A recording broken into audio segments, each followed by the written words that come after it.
Reading this book, A People's History of the United States, I get the impression that you think that the nation has never been a democracy.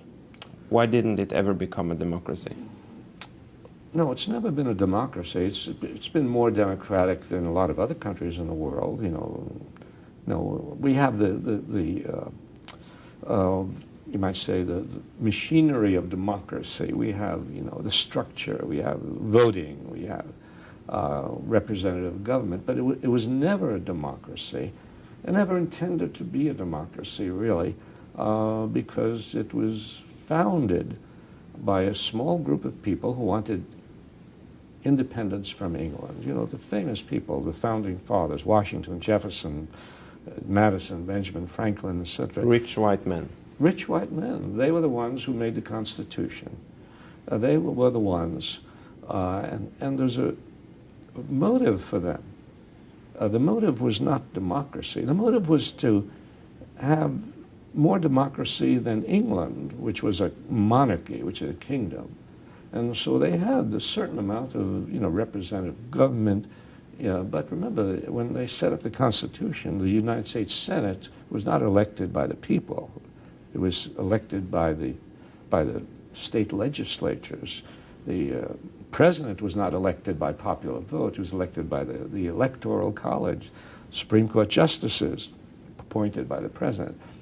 But the important thing to note is that when they set up this Constitution, their aim was not democracy, their aim was strength. Their aim was a strong central government. And the reason they wanted a strong central government is they were worried about rebellion. Because the year before the Constitution was adopted, there had been rebellions all over the country. This was after the Revolution. And poor people, farmers, many of them veterans of the Revolutionary War, found themselves oppressed by the taxes, and the homes were taken away, their farms taken away from them because they couldn't pay their taxes. And so there were rebellions in western Massachusetts and New Jersey, South Carolina, all over. And these rebellions frightened the leaders, the new leaders of the government, the founding fathers, so that when they got together in Philadelphia in 1787, a year after these rebellions, what was on their mind was, how do we have a government strong enough to prevent rebellions? The southern states wanted to make sure they could prevent rebellions of slaves. The people in the rich people in the north wanted to make sure they could stop rebellions of farmers. And so that was the idea of the Constitution. That was the new government.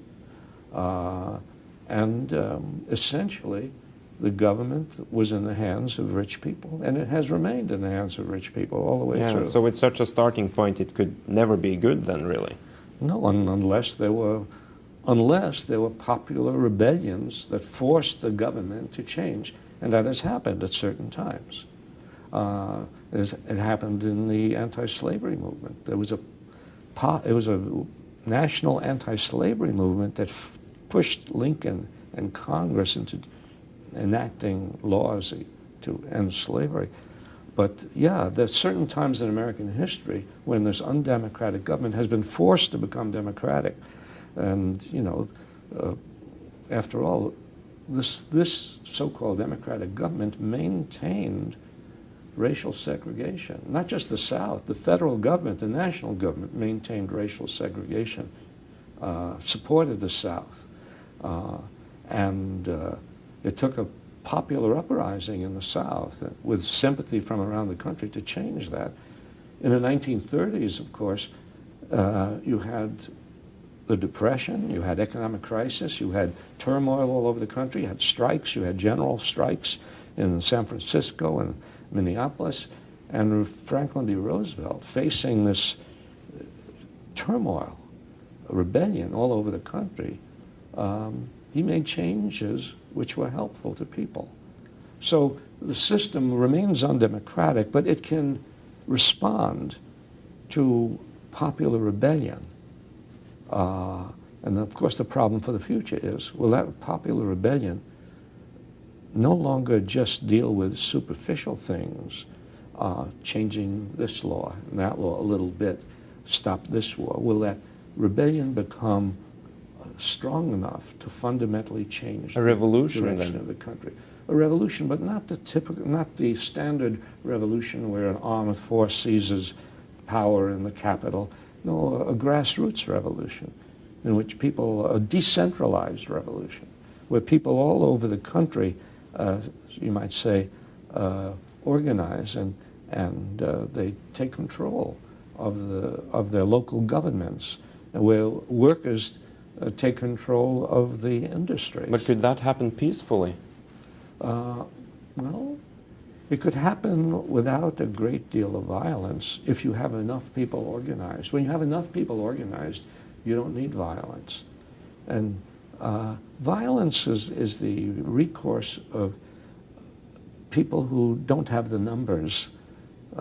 When you don't have a mass movement and you want to bring about change, you get desperate and you get violent.